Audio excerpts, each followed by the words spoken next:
ರಾಷ್ಟ್ರ ರಾಜಧಾನಿ ಅಷ್ಟೇ ಅಲ್ಲ, ರಾಜ್ಯ ರಾಜಧಾನಿ ಬೆಂಗಳೂರಿನಲ್ಲೂ ನಿನ್ನೆ ಸುರಿದಂತಹ ಮಳೆ ಹಲವು ಅವಾಂತರವನ್ನೇ ಸೃಷ್ಟಿ ಮಾಡಿದೆ. ಇದರ ಜೊತೆಗೆ ಹವಾಮಾನ ಇಲಾಖೆ ನೀಡಿರುವಂತಹ ವಾರ್ನಿಂಗ್ ಬೆಂಗಳೂರಿಗರ ನಿದ್ದೆಗೆಡಿಸಿದೆ.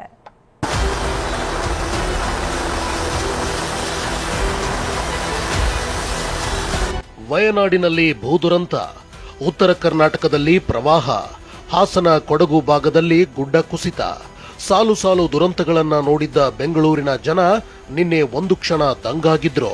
ಅದಕ್ಕೆ ಕಾರಣ ಮಳೆ.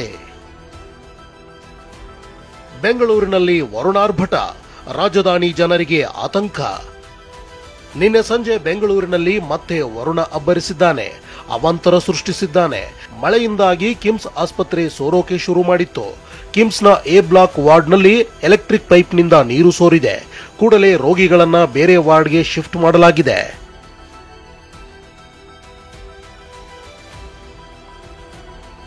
ತಂದೆ ತಾಯಿಯಾಗುವುದು ಇನ್ನೂ ಕನಸೆ? ಅಪೋಲೋ ಫರ್ಟಿಲಿಟಿ ಮೂಲಕ ನಿಮ್ಮ ತಂದೆ ತಾಯಿಯಾಗುವ ಕನಸನ್ನು ನನಸಾಗಿಸಿಕೊಳ್ಳಿ. ಉಚಿತ ಆಪ್ತ ಸಮಾಲೋಚನೆಗಾಗಿ ಕರೆ ಮಾಡಿ 9953323196. ಮೊನ್ನೆಯಷ್ಟೇ ರಿಚ್ಮಂಡ್ ಸರ್ಕಲ್ ಕ್ವೀನ್ ರಸ್ತೆಯಲ್ಲಿ ಮರ ಬಿದ್ದರೂ ಪಾಲಿಕೆ ಎಚ್ಚೆತ್ತಿಲ್ಲ. ಯಾಕಂದ್ರೆ ಮಳೆಗೆ ಪೊಲೀಸ್ ಕಮಿಷನರ್ ಕಚೇರಿ ಹಿಂಭಾಗದಲ್ಲೇ ಮರ ಬಿದ್ದಿದೆ. ಪಾರ್ಕ್ ಮಾಡಿದ್ದ 2 ಕಾರು ಹಾಗೂ ಚಲಿಸುತ್ತಿದ್ದ ಒಂದು ಆಟೋ ಜಖಮ್ಮಾಗಿದೆ. ಬೆಂಗಳೂರಿನ ಅಲಿಯಸ್ಕರ್ ರಸ್ತೆಯಲ್ಲಿರುವಂತಹ ಒಂದು ಮರ ನೆಲಕ್ಕೆ ಉಳಿದೆ. ಈ ಮರ ನೆಲಕ್ಕೆ ಬಿದ್ದಂತ ಪರಿಣಾಮವಾಗಿ 2 ಕಾರ್ಗಳು ಮತ್ತೆ ಒಂದು ಆಟೋ ಮರದ ಕೆಳಗೆ ಪಾರ್ಕಿಂಗ್ ಏನ್ ಮಾಡಿದ್ರು, ಈ ಪಾರ್ಕಿಂಗ್ ಮಾಡಿದಂತ ಸ್ಥಳದಲ್ಲಿ ಮರದ ಕೆಳಗಡೆ ಸಿಕ್ಕಾಕೊಂಡು ಜಖಂಗೊಂಡಿದ್ದಾವೆ. ಬಿಬಿಎಂಪಿ ಸಿಬ್ಬಂದಿ ಮತ್ತೆ ಬೆಂಗಳೂರಿನ ಸಂಚಾರಿ ಪೊಲೀಸರು ಹಾಗೂ ಬೆಂಗಳೂರಿನ ಲಾ ಅಂಡ್ ಆರ್ಡರ್ ಪೊಲೀಸರು ಎಲ್ಲರೂ ಸಹಿತ ಸ್ಥಳಕ್ಕೆ ಆಗಮಿಸಿದ್ದಾರೆ. ಇದು ಬೆಂಗಳೂರು ಸಿಟಿ ಪೊಲೀಸ್ ಕಮಿಷನರ್ ಅವರ ಕಚೇರಿಯ ಹಿಂಭಾಗದಲ್ಲಿ ಇರುವಂತ ಒಂದು ರಸ್ತೆ, ಅಲಿಯಸ್ಕರ್ ರಸ್ತೆ. ಇನ್ನು ಪುಲಕೇಶಿ ನಗರದಲ್ಲೂ ರಸ್ತೆಯಲ್ಲಿ ಹೋಗ್ತಿದ್ದ ಕಾರಿನ ಮೇಲೆ ಬೃಹತ್ ಮರ ಬಿದ್ದಿದೆ.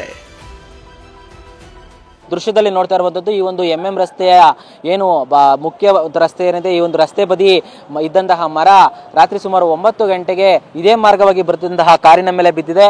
ಈ ವೇಳೆ ಕಾರಿನ ಮುಂಭಾಗದ ಮೇಲೆ ಬಿದ್ದಿದ್ರಿಂದ ಕಾರಿನಲ್ಲಿದ್ದಂತಹ 3 ವ್ಯಕ್ತಿಗಳಿಗೂ ಸಹ ಪ್ರಾಣಾಪಾಯದಿಂದ ಪಾರಾಗಿರುವಂತದ್ದು. ಅತ್ತ ಇಂದಿರಾನಗರದ ದೋಪನಹಳ್ಳಿಯಲ್ಲೂ ಪಾರ್ಕಿಂಗ್ ಮಾಡಿದ್ದ ಕಾರಿನ ಮೇಲೆ ಮರ ಬಿದ್ದಿದೆ.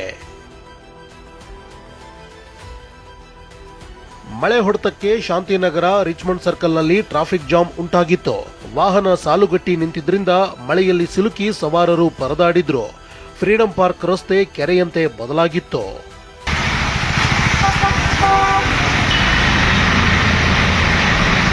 ಇದೆಲ್ಲದರ ಮಧ್ಯೆ ಬೆಂಗಳೂರಿನಲ್ಲಿ ಇನ್ನೂ ಕೆಲ ದಿನ ಮಳೆಯಾಗಲಿದೆ ಅಂತ ಹವಾಮಾನ ಇಲಾಖೆ ಮುನ್ಸೂಚನೆ ನೀಡಿದೆ. ಬೆಂಗಳೂರಿನಲ್ಲಿ ಮುಂದಿನ 5 ದಿನಗಳವರೆಗೆ ಕೆಲವು ಕಡೆ ಹಗುರದಿಂದ ಸಾಧಾರಣವಾಗಿ ಮಳೆಯಾಗುವ ಹೆಚ್ಚಿನ ಸಾಧ್ಯತೆ ಇದೆ. ಕಳೆದ ಕೆಲ ದಿನಗಳಿಂದ ಬೆಂಗಳೂರಿನಲ್ಲಿ ಕಣ್ಣಾಮುಚ್ಚಾಲೆ ಆಡುತ್ತಿದ್ದ ವರುಣ ಅಬ್ಬರಿಸಲು ಶುರು ಮಾಡಿದ್ದಾನೆ. ಸಿಟಿ ಜನರು ಏನಾಗುತ್ತೋ ಏನೋ ಅನ್ನೋ ಆತಂಕದಲ್ಲಿದ್ದಾರೆ. Bureau report, TV9.